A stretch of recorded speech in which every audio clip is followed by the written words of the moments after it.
आज का current affairs में आपका स्वागत है और आप देख रहे हैं सिलेक्शन विचार, क्योंकि अब सिलेक्शन दूर नहीं।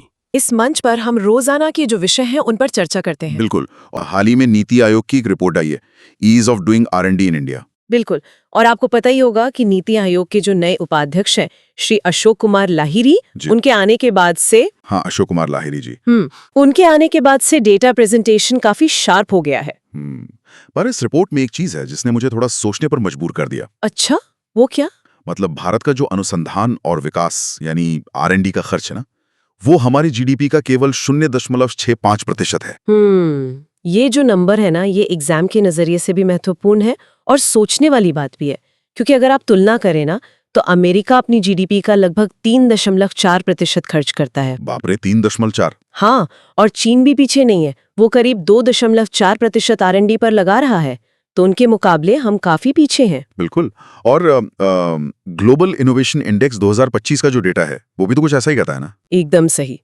उस रिपोर्ट के मुताबिक भारत में प्रति 10 लाख की आबादी पर केवल 262 पूर्णकालिक शोधकर्ता, मतलब फुल टाइम रिसर्चर्स। सिर्फ 262? यार ये तो बहुत कम है। हाँ, और इसमें एक और पेज है, ये जो थोड़ी बहुत फंडिंग हो भी रही है ना, उसका 64% हिस्सा सार्वजनिक क्षेत्र से आता है, मतलब पब्लिक सेक्टर से। तो मतलब सरकार बीज बो रही है। अगर मैं ऐसे देखूं कि सरकार 64% बीज बो रही है, तो भाई ये निजी क्षेत्र वाले किसान कहाँ हैं? बहुत ही बढ़िया सवाल है आपका, है ना?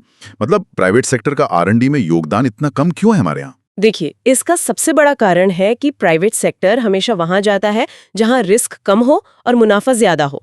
पर हमारे यहाँ बेसिक रिसर्च से कमर्शियल प्रोडक्ट बनाने तक का जो सफर है वो थोड़ा मुश्किल है। मैं समझ रहा हूँ।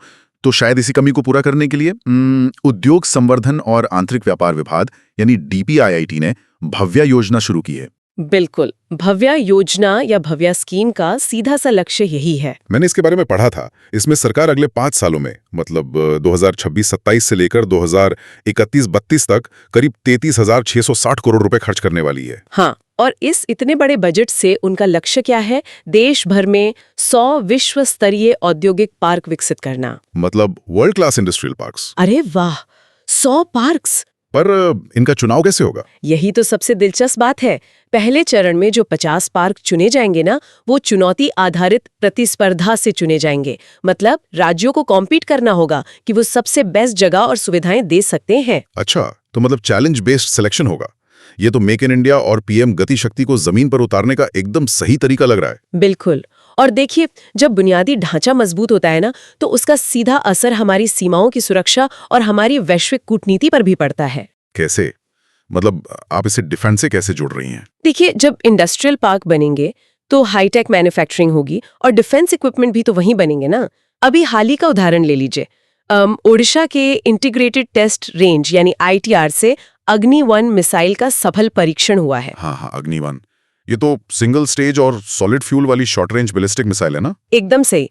और इसकी मारक क्षमता करीब 700 से 1200 किलोमीटर के बीच है। और मैंने कहीं पढ़ा था कि इसमें इसरो की SLV-3 तकनीक वाला बूस्टर इस्तेमाल हुआ है। बिल्कुल। इसरो और DRDO का ये जो कोलैबोरेशन है, यही तो हमारे साइंस और डिफेंस की ताकत है। मिसाइलों की बात हो ही रही है तो मेरे दिमाग में एक मजेदार सवाल आ रहा है। हाँ, बताइए ना। देखिए, अक्सर बैलिस्टिक और क्रूज मिसाइल के बीच का फर्क समझने में बड़ी कंफ्यूजन होती है। तो क्या हम इसे ऐसे समझ सकते हैं कि बैलिस्टिक मिसाइल एक फेंकी गई क्रिकेट बॉल की तरह है? Cricket ball. हाँ, मतलब जो गुरुत्वाकर्षण या ग्रेविटी के नियम से एक पैराबोलिक रास्ता लेकर सीधे निशाने पे जाके गिरती है। अच्छा, और क्रूज मिसाइल? और क्रूज मिसाइल, जैसे अपनी ब्रह्मोस है, वो एक रिमोट कंट्रोल विमान की तरह काम करती है जो वायुमंडल के भीतर ही अपनी दिशा बदल सकती है। क्या ये एनालॉजी सही है? अरे वाह, ये तो आपने बहुत ही बेहतरीन उदाहरण दिया। बिल्कुल ऐसा ही है। बैलिस्टिक पैराबोलिक पाथ फॉलो करती है और क्रूज मिसाइल गाइडेड होती है और वायुमंडल के भीतर उड़ती है। एग्जाम के लिए ये कॉन्सेप्ट एकदम क्लियर होना चाहिए। चलिए, बढ़िया है। और जब हम डिफेंस की बात कर रहे हैं तो कुछ मिलिट्री एक्सरसाइजेस का भी क्विक रिवीजन कर लेते हैं। हाँ, बिल्कुल। तो देखिए, कुंकण अभ्यास हुआ है भारत और UK की नौसेना के बीच। मित्र शक्ति हुआ है भारत और श्रीलंका की सेना के बीच। और ऑस्ट्रेलिया वाला? हाँ, काकाडू अभ्यास जो ऑस्ट्रेलिया ने आयोजित किया था, उसमें भारत का INS नीलगिरी शामिल हुआ था। सही कहा। और एक और बहुत जरूरी है, आरोग्य सेतु। ये भारतीय सेना का असम में पहला अभ्यास है, तो ये प्रीलिम्स में पूछा जा सकता है। एकदम सही पॉइंट। और कूटनीति के मोर्चे पर ब्रिक्स की भी तो एक बड़ी बैठक हुई है ना? हाँ, नई दिल्ली में। ये 11वीं BRICS counter terrorism working group यानी CTWG की बैठक थी। और मेरे ख्याल से इस वर्किंग ग्रुप को बने हुए 10 साल भी पूरे हो गए। बिल्कुल। और इस बैठक की सबसे खास बात ये रही कि इसमें जम्मू कश्मीर के पहलगाम में हुए हमले की कड़ी निंदा की गई। ये बहुत बड़ा कूटनीतिक संदेश है। ब्रिक्स वैसे भी वैश्विक जीडीपी का 25% योगदान देता है। हाँ, और इसकी स्थापना 2009 में हुई थी। फिर 2010 में दक्षिण अफ्रीका भी जुड़ गया था। सही बात है। खैर, अब अंतर्राष्ट्रीय कूटनीति से थोड़ा बाहर निकलते हैं। बिल्कुल, जमीनी स्तर पर चलते हैं। हाँ, उन लोगों और पहलों की बात करते हैं जो जमीनी स्तर पर असली बदलाव ला रहे हैं, जैसे हमारे किसान। कृषि क्षेत्र में काफी कुछ हो रहा है।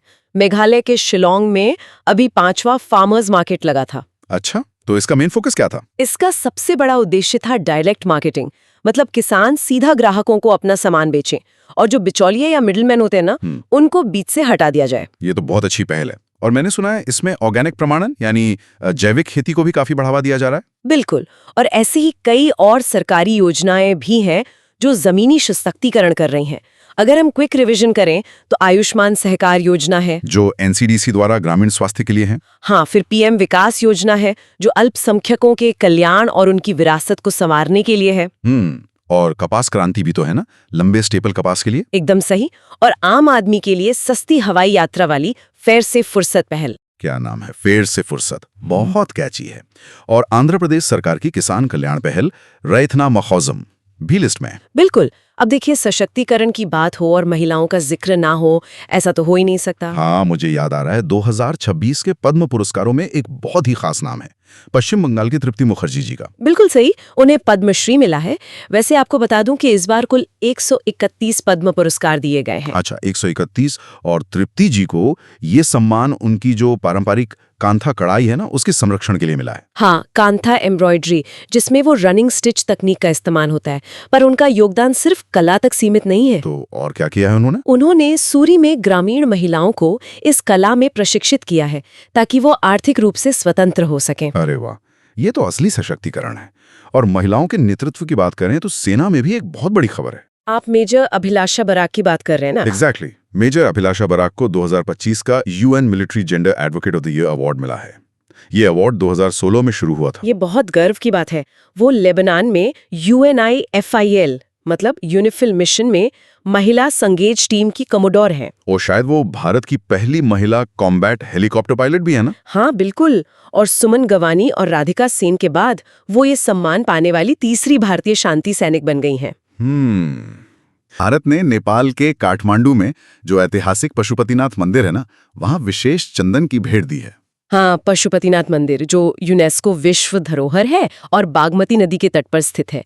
ये हमारी सांस्कृतिक कूटनीति का एक बहुत अच्छा उदाहरण है। और पर्यावरण के मोर्चे पर दिल्ली वन विभाग ने भी तो कुछ नया किया है। हाँ, उन्होंने पश्चिमी वन क्षेत्र में एक वामन वन विकसित किया है। वामन वन मतलब छोटे पेड़ों का जंगल। एग्जैक्टली। ये लघु और बौने पौधों की एक जीवित कक्षा यानी लिविंग क्लासरूम है। अरे वाह, इसका आइडिया कहाँ से आया? इसका आइडिया 1992 के जैविक विविधता पर कन्वेंशन यानी CBD से प्रेरित है। ये तो बहुत इनोवेटिव है। लेकिन इनोवेशन की बात करें तो मेरे पास एक और खबर है जो पर्यावरण संरक्षण का एक बड़ा ही अनूठा विरोधाभास दिखाती है। विरोधाभास? वो कैसे? देखिए, महाराष्ट्र के सिंधुदुर्ग में जो कोंकण तट पर है, वहां एक अंडर वाटर म्यूजियम बन रहा है। हाँ, MTDC का प्रोजेक्ट है ये। बिल्कुल।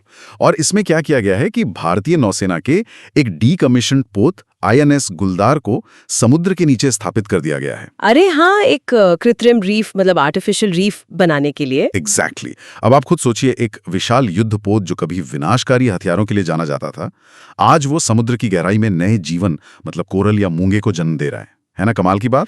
वाकई ये तो एकदम जादुई ट्रांसफॉर्मेशन है। और समुद्री पर्यटन को भी इससे काफी बढ़ावा मिलेगा। बिल्कुल। और पर्यावरण से जुड़े कुछ और अपडेट्स भी हैं जिन्हें हमें जल्दी से कवर कर लेना चाहिए। हाँ, बिल्कुल बताइए। एक तो इंडियन स्किमर पक्षी को अब IUCN ने लुप्त प्राय यानी एंडेंजर्ड घोषित कर दिया है। ये तो चिंता की बात है। और रामसर साइट्स का क्या अपडेट है? हाँ, यूपी के अलीगढ़ में जो शेखा झील है वो अब भारत की 99वीं मतलब 99th रामसर साइट बन गई है। अच्छा, और हरियाणा का जो सरस्वती वन्यजीव अभयारण्य है वहां भी तो पहला तारामंडल उद्यान बना है ना। एकदम सही। और इसके अलावा ICAR का खेत बचाओ अभियान भी चल रहा है। चलिए, ये तो हो गया हमारा आज का पूरा कंटेंट कवर। हाँ, हमने काफी कुछ डिस्कस कर लिया। R&D की कमियों से लेकर नए औद्योगिक पार्कों तक, मिसाइलों की उड़ान से लेकर समुद्र के नीचे पनपते मूंगों तक। पर अब सवाल ये है कि जो श्रोता इस पूरे ज्ञान को सुन रहे हैं वो परीक्षा के लिए इसे याद कैसे रखें? बिल्कुल, आप ही बताइए क्या स्ट्रैटेजी होनी चाहिए। देखिए, हमारी आखिरी स्लाइड इसी पर है। केवल पढ़ना या सुनना काफी नहीं है, नियमित रूप से MCQs का अभ्यास करना सबसे जरूरी है। जैसे कोई डेली 20 MCQ सीरीज टाइप की चीज। हाँ बिल्कुल। और सबसे जरूरी बात, वीकेंड्स पर अपना स्टैटिक और डायनेमिक सिलेबस जोड़कर रिवीजन करें। मतलब करंट अफेयर्स को बेसिक्स के साथ जोड़कर पढ़ना है। एकदम सही। जब आप विषयों को इस तरह कहानियों और संदर्भों से जोड़कर देखते हैं ना, तो वो सिर्फ करंट अफेयर्स नहीं रहता, वो आपका पक्का ज्ञान बन जाता है। बहुत ही शानदार सलाह दी आपने। मुझे यकीन है कि सिलेक्शन विचार के ये जो नोट्स है ये आपके इस विचार मंथन में बहुत काम आएंगे। बिल्कुल काम आएंगे। तो दोस्तों, आज के लिए बस इतना ही। सिलेक्शन विचार के साथ जुड़ने के लिए बहुत बहुत धन्यवाद। हम जल्द ही एक नए और इन डेप्थ विश्लेषण के साथ वापस लौटेंगे।